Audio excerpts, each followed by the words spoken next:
Кыргыздын биздин ата бабаларыбыздан калган мурас накыл сөздөр руханий байлыгыбыз.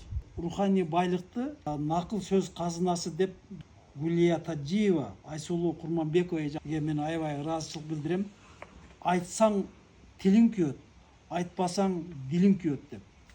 Ушул сөзгө таржымал катары мына мен өзүмдүн башыман bundan 5-6 жыл мурун бооруман чалдыгып, Кудайга шүгүр, Алла Таала бир шипасын берип, боор ооруганда алсыз болуп, күчүм кетип, көңүлүм жок болгом. Мына азыр туура тамактануунун жардамы менен жылдан жылга, айдан айга аракет кылып жүрүп, мына азыр Кудай буйруса жакшымын.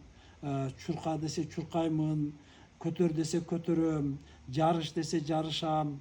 Мына ошол нерселерди мен акыркы күндөрдө өзүңүздөр байкагандай туура тамактануу, өзүбүздүн эле фермерлердин, дыйкандардын колунан чыккан азыктарды туура пайдалануу, сиңимдүү кылып жебөөнүн жолдорун көрсөтүп атам.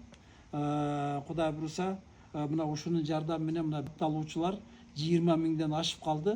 Мен буну өзүмө кандайдыр бир деңгээлде тапшырма, жоопкерчилик катары кабыл алам.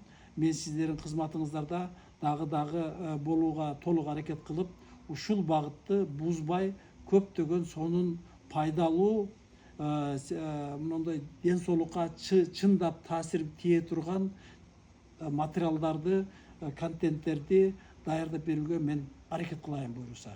Сиздер ушуну көрүп, баардыгыңыздар жалпы элибиз ден соолукту чыңдап, бири бирибизди колдоп, ынтымагыбыз ашып жүрө берели буюрса.